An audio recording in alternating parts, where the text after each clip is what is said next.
Hello everyone, my name is Radiat Nagatu and I am a neuropsychology major on a pre-dental track and also a Ronald E. McNair Prep Scholar. Throughout my academic year, I have been a part of a research project conducted at the Complexity and Cognitive Performance Lab alongside my co-researchers, Benjamin Blackwood, Willie Bokovitz, Jack Greenlee, Neil Swan, and under the advisement of my faculty research mentor, Dr. John Holden. Today, I will be presenting my research on influencing bimanual coordination by changing environmental circumstances. Before I discuss the details of my research project, it is important to understand what bimanual coordination is and why it is important. Since the 1900s, many scientists have found that individuals have nonlinear dynamics built into their system, and one of these dynamics is locomotion. There are two attractors known as in-phase and anti-phase that stems from this locomotion dynamic. Bimanual coordination is governed by these two one-to-one coordination attractors. A stadium wave illustrates in-phase coordination, where both hands move together. Repetition is a discrete analog to in-phase coordination, whereas clapping illustrates anti-phase coordination and is a discrete analog to alternation. Bimanual coordination is very important in carrying out day-to-day activities like picking up objects or buttoning a shirt. Producing coordinated two-hand movements require precise execution of timing between the limbs, which is influenced by an abundance of environmental factors. Several studies have used bimanual cognition tasks to study coordination, and while they have provided crucial findings on bimanual coordination, there hasn't been much focus on when environmental factors come into play. This study was undertaken with the purpose of investigating the consequences and influence of uncertain environmental circumstances on coordination.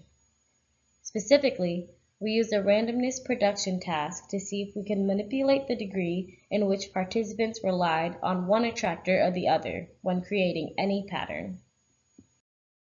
Our research question for this study is, which attractor do individuals rely on more when coordinating their fingers to produce random patterns, and can this reliance be manipulated? In the predictably changing condition, the time between each trial fluctuated in a sinusoidal manner. In the randomly changing condition, the intervals in the sine wave were randomly shuffled to produce unpredictable changes in the event timing. We predicted that participants would rely on the right-left, right-left, right alternation pattern more in the random condition, because using both hands allows one to better accommodate the unpredictability of the random inter-trial intervals. Our study design was quantitative, and we used a discrete button press task and quantified discrete equivalents to the one-to-one coordination patterns in the form of repetition and alternation. Repetition, or in-phase movements, refers to repeatedly pressing the same button. Alternation, or anti-phase movements, refers to alternating between the right and left button, or F and J keys. Our target study were individuals of legal consent who were right-handed and taking the Psych 1001 class. There were a total of 17 participants in the sinusoid intertrial interval condition, and 13 participants in the random intertrial interval condition. We asked them to produce a random pattern of 1,600 keys that resembled the outcomes of flipping a coin for a long period of time in a row.